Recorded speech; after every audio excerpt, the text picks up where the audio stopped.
They say some places hold on to the past, that echoes of what happened within their walls can still be heard if you listen closely.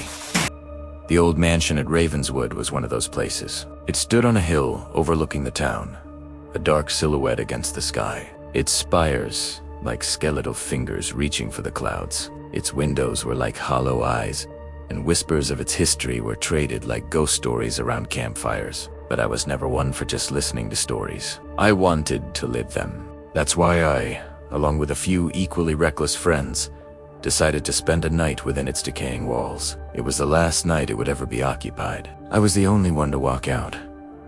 And what I saw, what I felt, it follows me. Even now, the night we chose was perfect for a horror story. A storm was brewing, and the wind howled like a tortured soul as we pushed open the massive, groaning doors of Raven. The air that hit us was thick and heavy, smelling of damp earth, rot, and something else.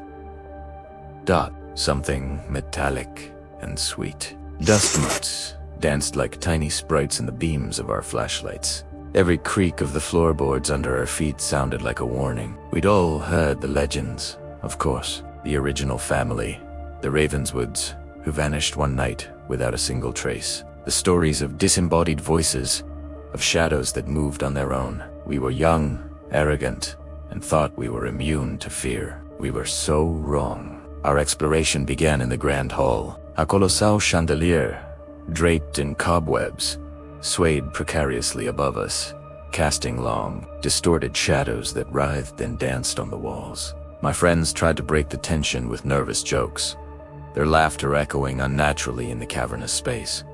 But the fear was a living thing in that room. You could feel it.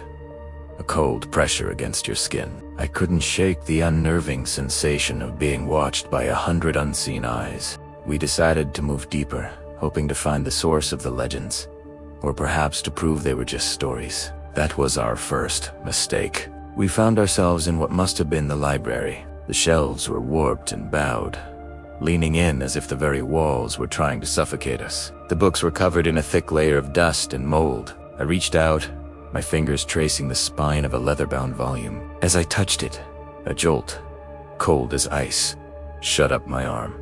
The book tumbled from the shelf, falling open on the floor. We gathered around it, our flashlight beams converging on a single page. There was only one sentence, scrawled in a dark, brownish red ink that looked disturbingly like dried blood. It read, "Beware the night."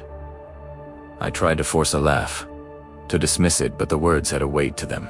They clung to the air, a prophecy we were too foolish to heed. The next room we entered broke what little courage we had left. It was a nursery. A single, empty crib stood in the center, and the wallpaper, decorated with faded, cheerful animals, was peeling away in long strips. Broken toys were scattered across the floor, looking as if they'd been dropped mid-play. An overwhelming sadness hung in the air, so thick it was almost hard to breathe. I thought I could hear the faint sound of a baby crying, and I told myself it was just the wind, just my mind playing tricks on me.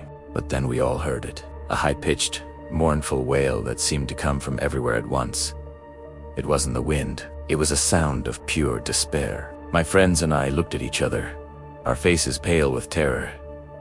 It was time to go, but the house didn't want us to leave. As we turned to flee the nursery, the heavy wooden door slammed shut with a deafening bang. We were trapped. Pure panic took hold. We rattled the doorknob, pounded on the wood, but it was useless. Frantically, we searched for another way out, our flashlights cutting wildly through the darkness. Every door we tried only led to another dark, forgotten room, each one more menacing than the last. We ended up in a long, narrow hallway lined with portraits. The painted faces of the Ravenswood family stared down at us, their eyes seeming to follow our every move, their painted smiles twisted into expressions of pure malice. I could feel their collective gaze on my back, a physical weight of hatred. We were not alone in that hall, and then it started. The walls of the hallway began to groan, to shift. They were closing in. It wasn't an illusion. The space was physically shrinking. The house was alive, and it was trying to crush us. We ran, a desperate, clumsy flight for our lives, stumbling over buckled floorboards. The air grew hot and suffocating. My friends' terrified shouts merged into one long scream of horror. Behind us, we heard footsteps. Heavy, deliberate. Something was hunting us through the shrinking corridor. We burst through a door at the far end, slamming it shut behind us, our hearts pounding against our ribs. We found ourselves in a bedroom. In the center was a large 4-poster bed, the sheets tangled and stained, and there was a figure under them. At first I thought it was just a lump of blankets, but then it stirred. A woman sat up, her face a mask of agony, her skin a sickly, pale white. She looked right through us, her eyes wide with a terror that had lasted for centuries. She reached a trembling hand towards us. "Help me," she whispered, her voice a dry, rasping sound. "They won't let me go." A part of me wanted to help her, to answer her plea, but the primal instinct to survive was stronger. We had to get out. As we scrambled for the door, it swung open on its own. Standing in the doorway was the source of the footsteps. It was tall, impossibly thin, its skin hanging from its bones like old, wet cloth. Its face was a featureless canvas, except for 2 deep, black pits where its eyes should have been. It raised a long, skeletal hand towards us. We didn't need a second invitation. We screamed and ran, finding ourselves somehow back in the grand hall. The storm was at its peak now. The chandelier swung wildly, threatening to crash down. Rain and wind poured through the shattered windows. The entire mansion seemed to be tearing itself apart. The front door was just ahead, our only hope for escape. But as we lunged for it, it slammed shut with supernatural force, the sound like a final judgment. And there it was, blocking our path. The thing from the upstairs hallway. It stood before us, its hollow eyes glowing with a faint, malevolent light. In that moment, all hope died. We knew we were lost. The house had claimed us. We huddled together, our screams swallowed by the roar of the storm. The last thing I remember is that creature reaching for us, its fingers impossibly cold as they touched my skin. And then, utter blackness. When Primera Kameto, I was lying on the damp grass outside.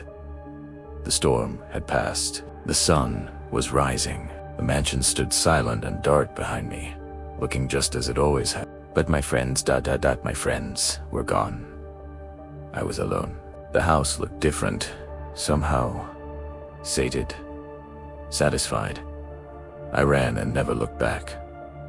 I've never told this story to anyone until now. The authorities found no trace of my friends. To the world, they simply vanished. But I know the truth. Ravenswood took them. The horrors of that night are burned into my mind, a permanent scar on my soul. And I know, with a chilling certainty, that the house is still there, on that hill, waiting, and it's still hungry. Thank you so much for listening to my story. If you enjoy chilling tales and unexplained mysteries, please consider liking this video and subscribing to the channel. It lets me know you want to hear more. Stay safe out there, and be careful what doors you decide to open.